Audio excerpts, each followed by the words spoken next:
What I want to cover in the talk today is some material from my study and what I think may be the relevance of it to Spain.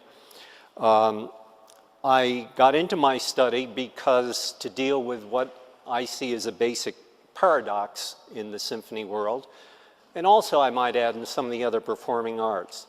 On the one hand, symphony music probably has never been performed more skillfully than it is currently performed, and yet we see that the finances of most symphony orchestras are very fragile. So in a nutshell, what I want to address today is why this is the case and what can be done about it. To start, I like to ask audiences to do a little reading. This is an April report from the New York Times. There we are. And would you just quickly read through it, because there are 3 points in particular made in the article that I like. Now, the 3 points, to me, the 3 important points in the article is, first of all, the observation that symphonies are almost always in an operating deficit position. That is, the performance revenues that they earn from selling tickets to concerts, recording, broadcasting, essentially never cover their performance expenses. And as near as I can tell, this is true of about every symphony in the world. The second point that I like about it is it stresses the fact that because of this basic operating deficit, all symphonies, to balance their books, must rely on what I call non-performance income. That is, income that comes from sources other than the sales of tickets and so on. And third, I always like to note the hopeful feeling expressed at the end of the quote. And unfortunately, that hope is forlorn. To see that, I must reveal another fact to you. I said this was an April article in the New York Times. I neglected to mention that the article appeared in April 1903, over a century ago. So almost from the beginning, at least in the United States, symphonies have been in a position of an operating deficit, and we'll see in a moment why that's the case, and had to somehow put together the difference between their operating revenues and usually excess operating expenses.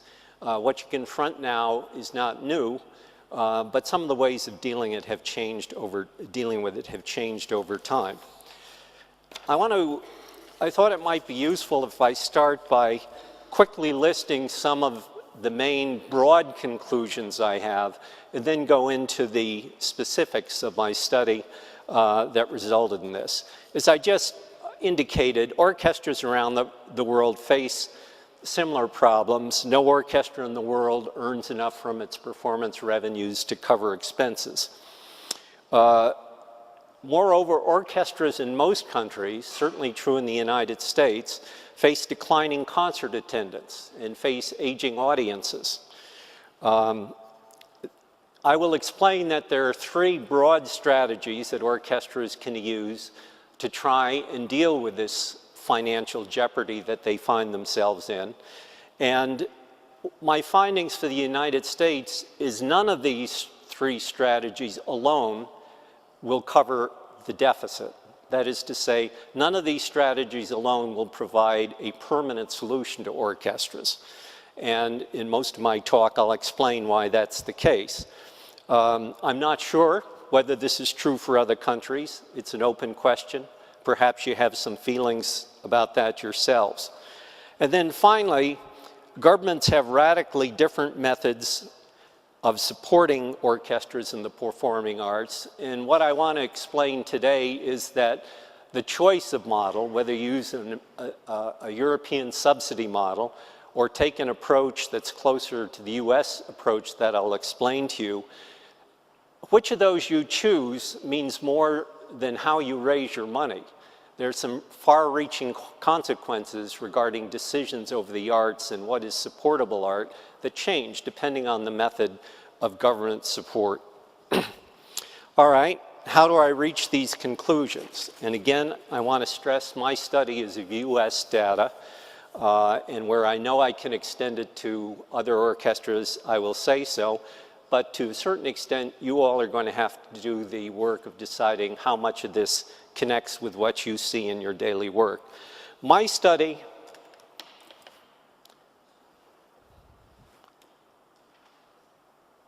I'm sorry, I should have clicked those as I went through them. Let me give you a chance to look at them before I move on to my study. Okay, my study, entitled The Perilous Life of Symphony Orchestras, deals with US data for 63 symphony orchestras. The data are reported by these organizations, these orchestras, each year to the League of American Orchestras, which is the US equivalent to the AEOS. They're very detailed questionnaires that the orchestras respond to, all sorts of details on their finances and on their operations. Each one of the 63 orchestras had been one of the largest 50 orchestras in the US for at least 2 years during the sample period. The sample, these 63 orchestras, represent 70% of the orchestra industry when you're measuring the industry by its budget size or by revenues, either way. The sample period, the period of my study, was the 1987 through 2005 concert seasons. I've already mentioned where the data came from. And in the study, what I tried to do is to consider the effect, first of all, of orchestra policies on the financial outcomes of orchestras. Secondly, the effect of the economic characteristics of the communities in which the orchestras operated. And thirdly, the effects, if any, of competition with other performing arts. In a practical sense, it was only competition with operas because they're the only art I could get sufficient data on to use in the study. Now, let's move to the basics. Probably the basic problem faced by symphony orchestras and virtually all other performing arts organizations, and as a matter of fact for industries and certain parts of the public sector, is rooted in differences in productivity growth between the performing arts and goods producing industries. And the one technical definition I'll give you today is labor productivity is output per employee. The issue is this: in goods producing industries, technical change reduces the labor input, that is, increases labor productivity over time. We've all observed that in all sorts of manufacturing industries, for example. However, when we turn to the performing arts, there's limited potential for productivity growth. Composers and playwrights set the labor requirements for most important works, and for all practical purposes, those labor requirements are fixed for all time. So that within the performing arts, you can't think of sensibly productivity increasing from technical change. Now, I want to stress that lower productivity growth in the performing arts is nobody's fault. It's inherent in the nature of performance, where the performance and the performer are often one and the same person. Why is this lower productivity growth a problem? Well, the problem results from the fact that when we turn to the pay side of the picture, in goods producing industries over long periods of time, pay growth more or less follows productivity growth.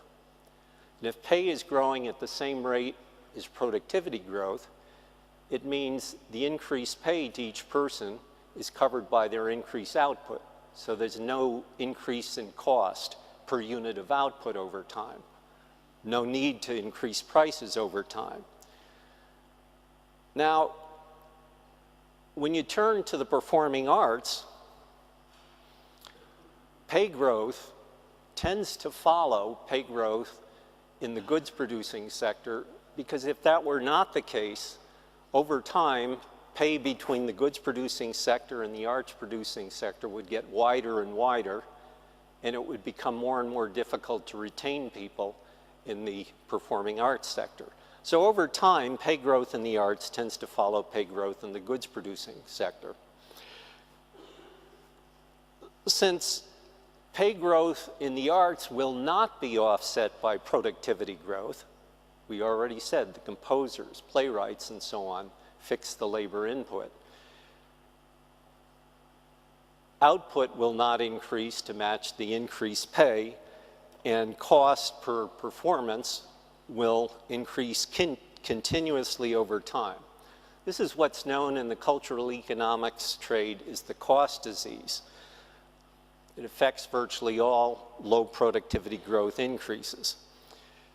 Ever-increasing costs mean an ever-increasing, and I stress those words, ever-increasing, upward pressure on ticket prices, and this is exactly what we see in the United States and other countries. Here's a picture for the United States over the period of my study.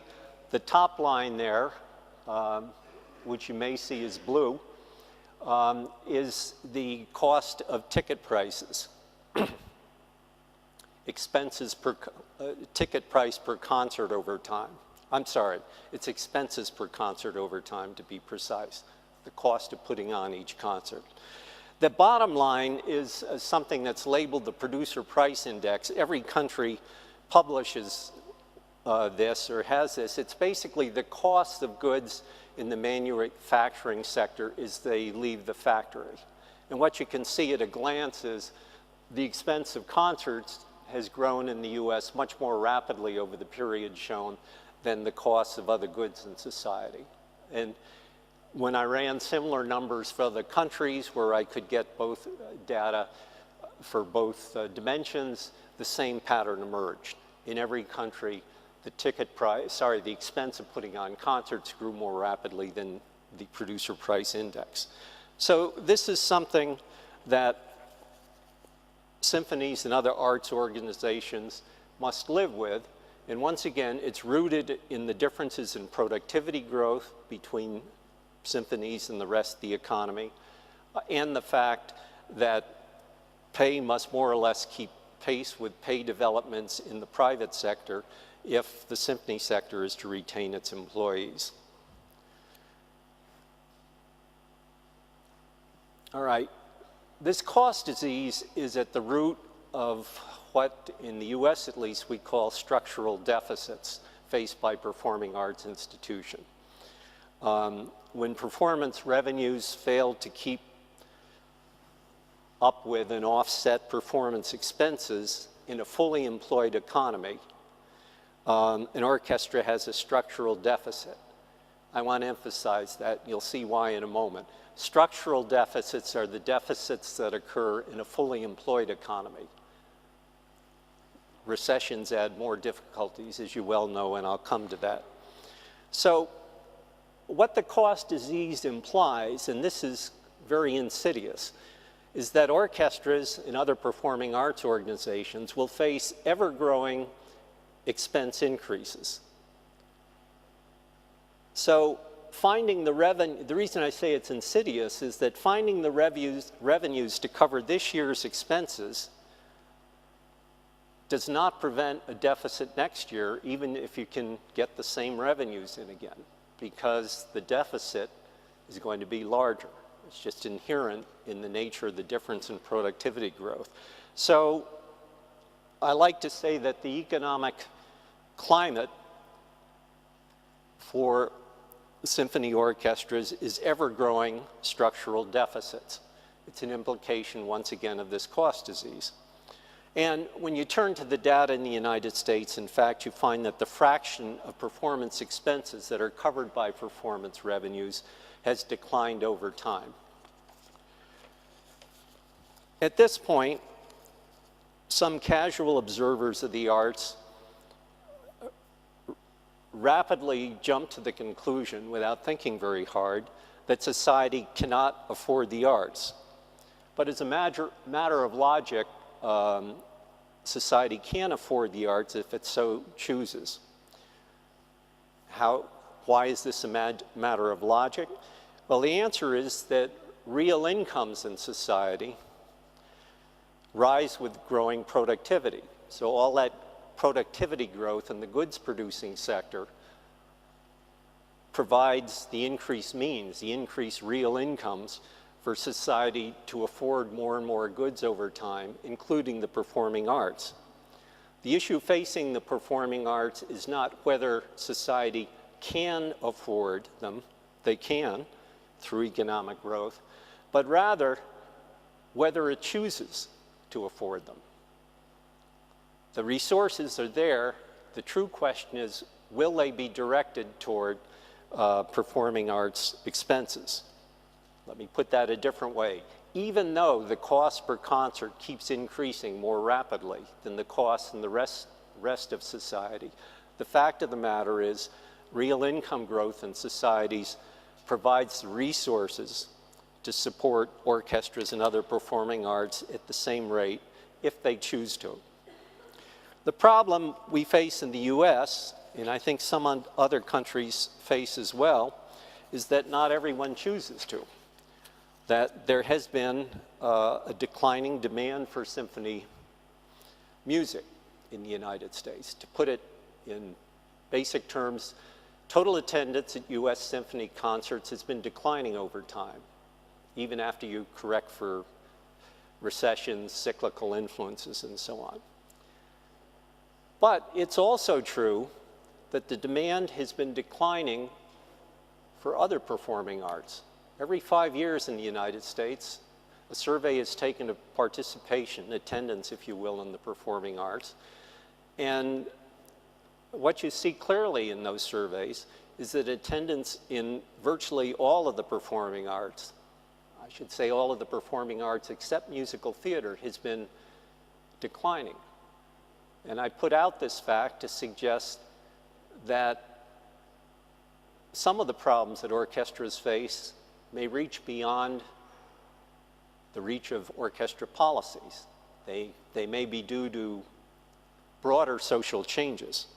In fact, one could go further. As I started to work on this book, I began to notice other peculiar facts that I would have otherwise ignored. Not only has demand been decreasing in the US for orchestras and other performing arts, but also for other traditional leisure time activities, fishing, hunting, golf, and so on. So this is very interesting, I think, and poorly understood, but what inevitably you focus on as being an orchestra-specific problem from the perspective of your own jobs. I understand you would focus on that as being an orchestra-specific problem. I just want to signal that there's other information out there that suggests it may be much broader than that. And one, to the extent it affects all the performing arts, it suggests that one might think about how the problem might be addressed by collaborations with other performing arts organizations, rather than taking a competitive approach between different. These are big, I think, important questions for which no solutions have appeared to date. In fact, some of these trends are just being noticed. I wanted to show you a picture to reinforce my comment about declining demand in the United States. But there is a sense in which you don't have to see them. What you've got here is attendance per concert figures over the period of my study. And the only thing you have to notice is that almost all of these lines are sloping downward, unfortunately. The different lines represent different types of concerts given by the symphony orchestras in my sample. And again, the basic news, the unwelcome news, is that for virtually all of the major types of concerts, the attendance per concert has been going down over time. So this graph is just to back up the finding about the decline of demand in the United States. Well, with these deficits, and given the fact that increases in demand are not there to offset the effects of the cost disease, the ever-growing structural deficits require ever-growing non-performance income. Now, non-performance income I think of as non-operating income. It's income you get from the government or from foundations, businesses, private individuals, basically donations, flows of income that are not tied to the presentation of a particular concert. As you probably know, in the United States, and I'll talk more about this in a moment, the flow of income from the government is very small. And in the United States, this raises a problem for the managers of orchestras, because there's no guarantee that the flow of income from private donations from individuals, foundations, and businesses will match the size of the deficit in any given year. So that orchestra managers in the US face substantial uncertainty on a year-to-year basis as to whether they'll be able to cover their deficit. As I said earlier, the fact that they managed to cover it in one year is no guarantee that they'll cover it the next year, because it depends entirely on whether the flow of private donations from these various sources is the same. And in fact, to signal the uncertainty that orchestras face, what we have in the United States is something that's virtually unknown in Europe, as far as I can determine, and that is orchestra bankruptcies, a very unwelcome fact of life. Over the period of my study, 43 orchestras averaged a deficit. That's over an 18-year period. 17 orchestras averaged a surplus. And the bad news, not represented on the chart here, is that over that 18-year period, there were 10 bankruptcies. Since 2005, when my study ended, particularly in the impact of the recession since 2009, there have been many more bankruptcies, some including very large symphonies. So this is the uncertain world that managers of US symphony orchestras face. And to gather terms here, I've been talking about initially a performance deficit, which is the difference between performance income and performance expenses. The total deficit reflects how successful or unsuccessful a symphony has been in covering the performance deficit with these outside funds, and that's all this definition reflects. So far, I haven't said much of anything about recessions. Cyclical deficits come about, as you know, only too well from recessions. If the structural deficit that I described, the deficit that you have at full employment due to the cost disease and the absence of demand, if you think of that as the climate in which orchestras operate, recessions prevent a greater difficulty that I think of as bad weather. Within that overall climate, you have worse weather when there's a recession and better weather when you have full employment or more than that. The reasons are obvious. Recessions reduce the income of people. They're less likely to buy tickets. And in the US situation, they're less likely to make their normal donations. Indeed, most donations in the US come from people who actually attend the concerts. So every time you lose someone's attendance, you lose not only the ticket revenue, but some donation.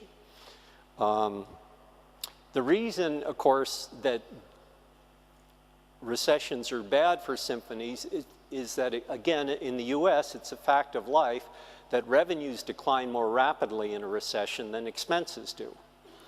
And of course, this signals that one thing orchestras could do would be to try and make expenses more cyclically sensitive. Although that inevitably, as most policies involving changes in expenses, requires more conflict or involves more conflict.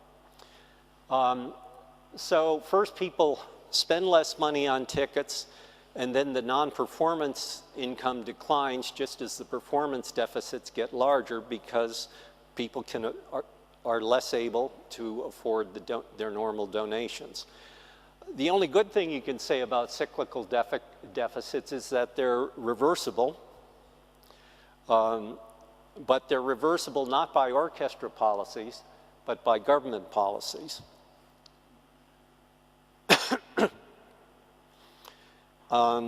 The total deficit that an orchestra faces is the sum of the structural and cyclical deficit. What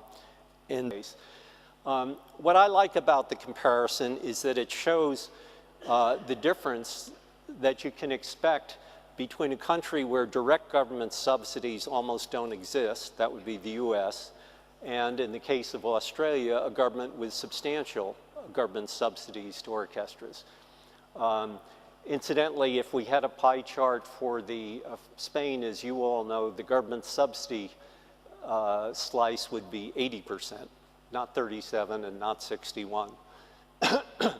Now, basically what you see in the case of the US is that performance revenues are only 37% of total revenues. Everything else is what I'm referring to as non-performance revenue. We get almost nothing from the government, direct, you can see it's only 5%. 45% of total revenues come from annual private donations from three sources: businesses, individuals, foundations. There's also a slice that may seem strange to you called investment income. Investment income comes from endowments. Endowments are basically the funds set up by past private donations. The principal of the fund cannot be invaded generally, but an orchestra gets the benefit of the interest that's earned on investing the endowment. And in some orchestras, this has become significant, and you can see that that constitutes 13% of revenues. When you look at Australia, of course, you see huge government support, and the mirror image of that is very little private support. Investment income almost doesn't exist, and performance revenues are actually a smaller proportion of the total. I might add, for a few other countries where I was able to get data, you saw that same kind of pattern, in particular that the share of revenues for performance tended to be smaller than in the United States. Moving on to expenses, here's pie charts again for the US and Australia. One point I wanted to make is that in a country like the US, where managers cannot count on direct government subsidies, you don't get all the donations from individuals, businesses, and foundations without considerable effort, of course. So you see categories of expenses like fundraising and marketing that can be quite small, even trivial, in a country with substantial government support. Just compare them for the US and Australia to get the idea. It's also true that the difference you see between the share of artistic expenses in the pie is fairly characteristic of other countries that have government subsidies. That is, the US overall seems to have a fairly small share of expenses going to artistic expenses, in part because of the additional expenses it incurs in the pursuit of non-performance income, because it can't count on that normal flow from the government.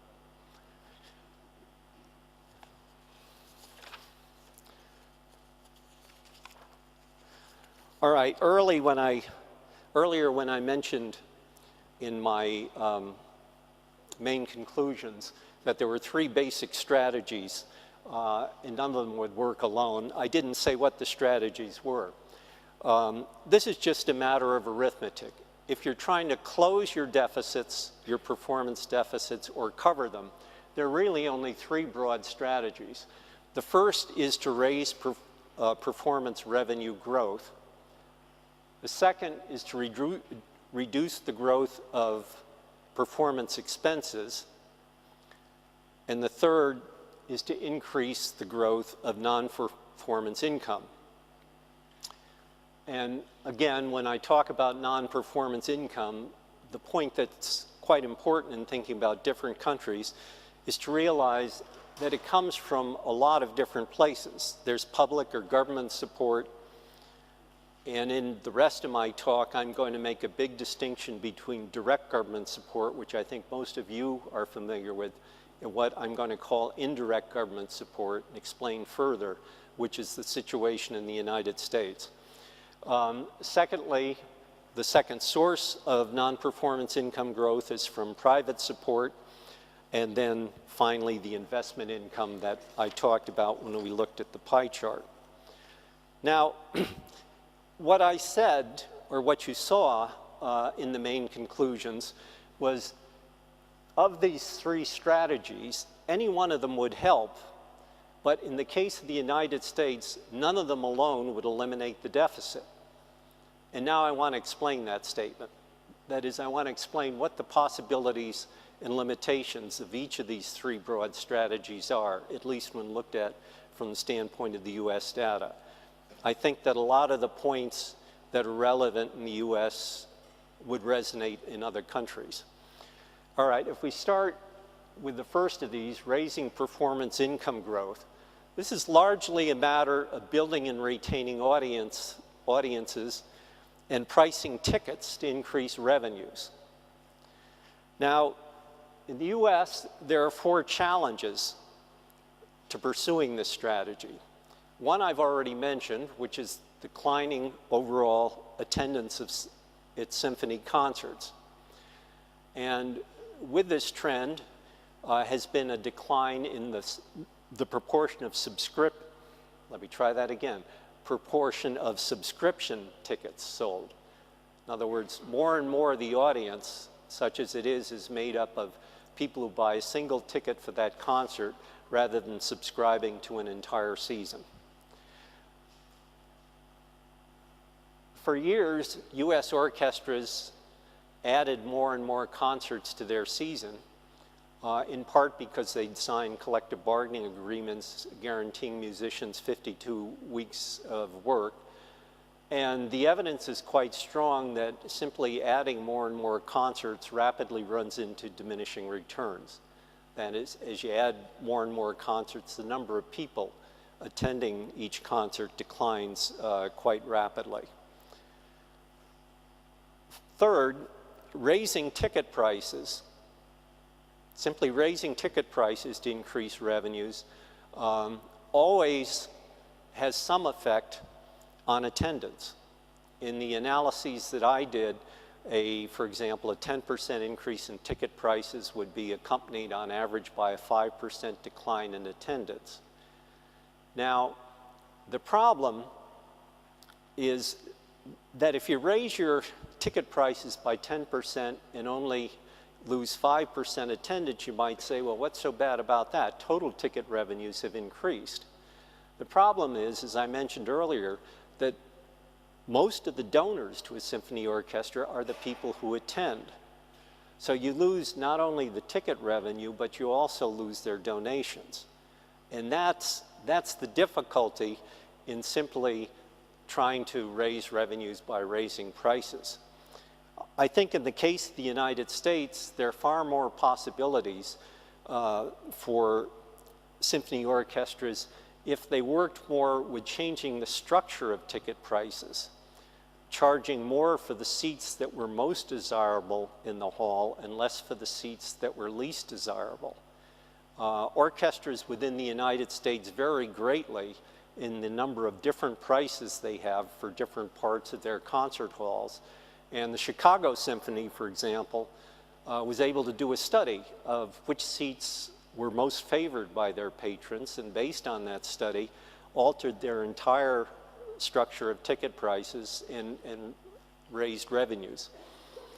The last point, the last challenge I would say to raising attendance is Again, in the US, the thought is usually, well, let's do a marketing study and let's have some more marketing activities. That can be helpful, but the evidence from my study is that marketing expenditures also encounter diminishing returns, so that as you pursue more and more marketing expense, you get smaller and smaller returns in terms of attendance.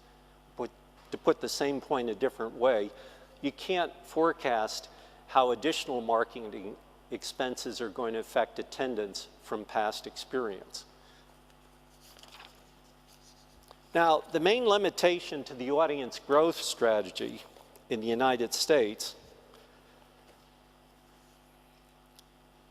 in a nutshell, is that even if the orchestras filled all their seats at their current ticket prices, they still would not cover their performance deficits.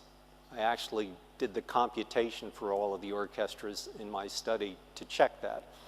Now, I should start by saying, or should have started by saying, on average, US orchestras sell 70% of the seats in the house. So there's plenty of room to expand attendance. But how to do it? You can try the marketing expenditures.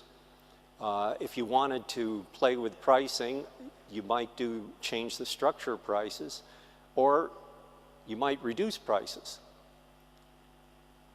My exercise, my arithmetical exercise, I think was quite optimistic. I said, take the existing number of empty seats and assume you could sell them at your current ticket prices. Would that cover your deficit? And the answer, unfortunately, was no. So filling the hall, the various exercises that symphonies go through to raise attendance will all help, but one should keep their eyes open. None of them will eliminate the performance deficit. The last point I'd make is a much more subtle one. Recall that when I was talking about the cost disease, the implication is the structural deficit will grow each year. Well, there's only so far that you can add to attendance. At some point, you're limited by the size of the hall. So again, it's well to realize that as much as, even though expanding the audience can improve your finances, there are definite limits. Turning to the growth of expenses and policies to reduce that, this is the most conflictual strategy because it usually involves collective bargaining contracts and renegotiations of those contracts. And for that reason, historically, it's been the most avoided strategy in the United States. There is room for this strategy to be pursued. As you saw in the expense chart, artistic expenses, which are mainly musician salaries, constitute at least half of total expenses. In the US, musician salaries have increased more than the pay of other groups since the beginning of my study. I might add that for some European orchestras, I've been able to get salary data, and I can report that US musicians in real terms and adjusted for purchasing power earn higher salaries than European symphony musicians do, and are at a higher point in our national income distribution. So at least in the case of the US, the old model of the starving musician probably is no longer appropriate. So there's room to cut back on the growth, and such negotiations are going on as we speak, and they are definitely conflictual. Right now, there are at least 4 major orchestras in which there are strikes or the workers are locked out. And as you heard earlier in a prior session, where the seasons have been canceled at least through the calendar year. The conflicts there, I think, is the symphony management sees it. It's an effort or an investment, if you will, to change people's expectations, employees' expectations about what's financially possible.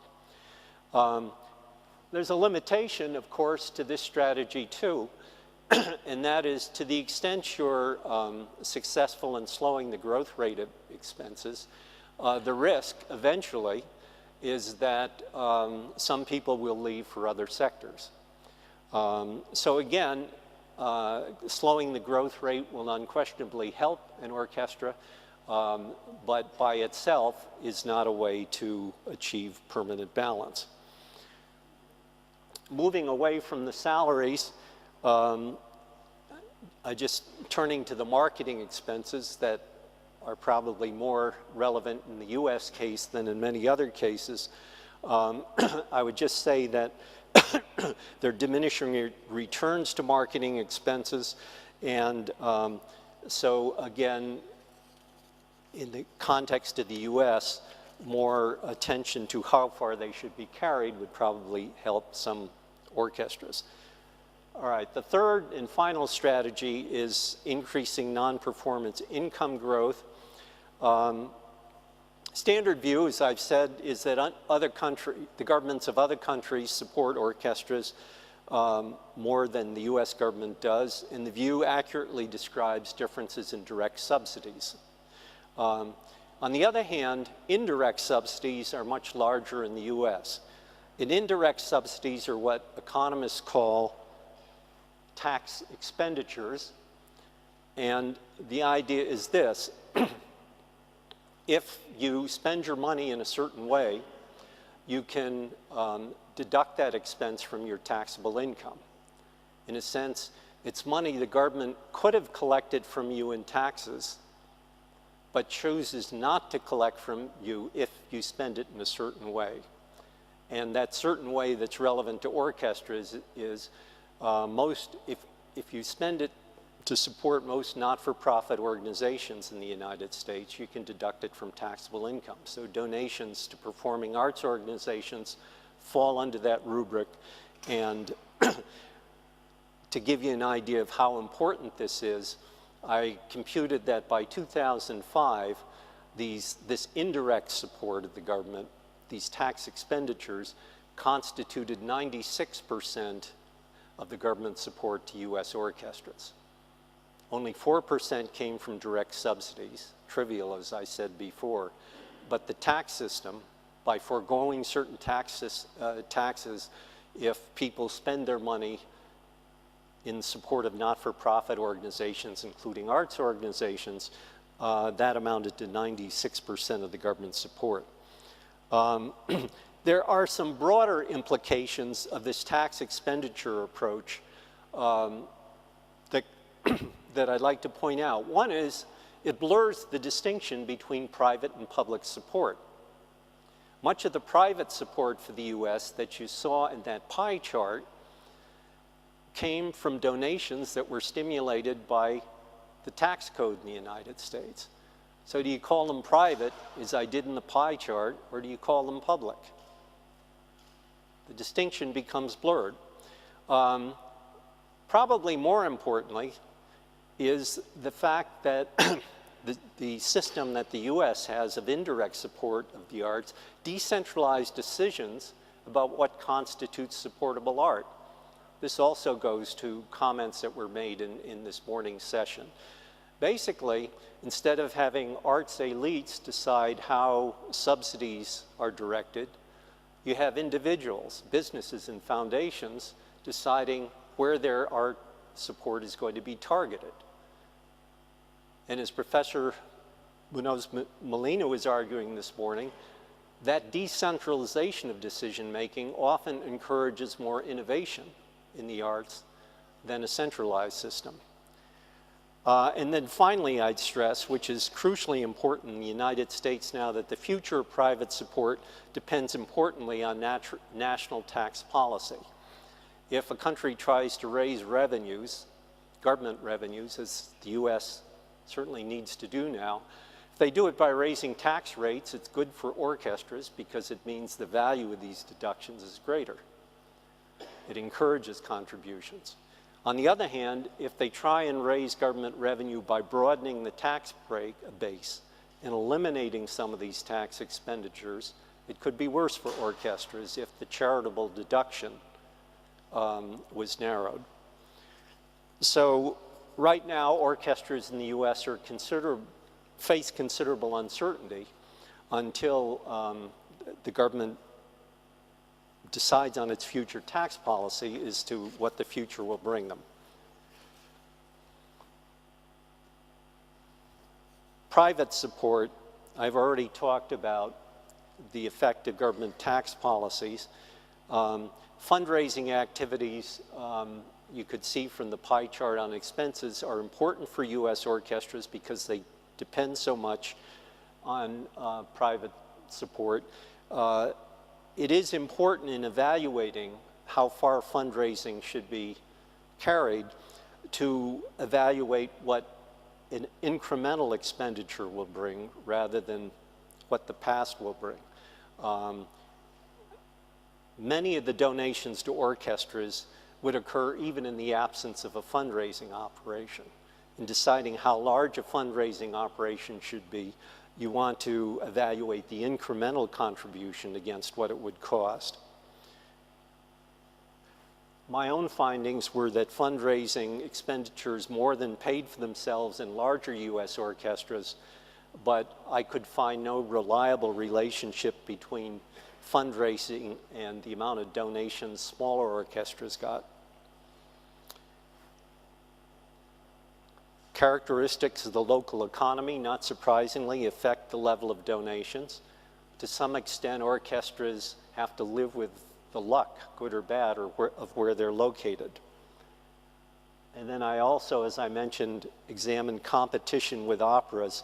There were statistically significant but very small effects. That is, there was a very, if you have an opera company in your locality that's also trying to raise funds, the impact on orchestra fundraising was quite small. So the limitations on the non-performance income growth strategy is direct support from governments is now limited by efforts to reduce general government deficits. Indirect support may be limited by efforts to raise tax revenues, as I just said. There are limits to fundraising in an environment of declining attendance. And this is a U.S. statement. Private philanthropy seems increasingly concerned and focused on organizations addressing problems at the lower tail of the income distribution. And at least with current attendance demographics, orchestras and other arts seem to be at the other tail of the distribution. To summarize, the basic principles for deficit reduction that I come up with out of the United States is first, recognize the difference between temporary and temporary reversible deficits from recessions, for example, and structural deficits. If you focus on structural deficits, I've tried to point out that there are three basic strategies and that none of the strategies by itself will cure structural deficits. As one observer put it to me, it looks as though orchestras must be good at everything, and I'm afraid that's true. And then finally, permanent solutions, given the nature of the cost disease, permanent solutions for structural deficits must grow over time with the deficits. Many orchestra responses provide only a one-time gain, and the formula that balances this year's budget may not cover next year's larger structural deficit. So I'm going to leave it there, and when we get to questions, be happy to answer any questions you have about any aspect of this. Thank you very much.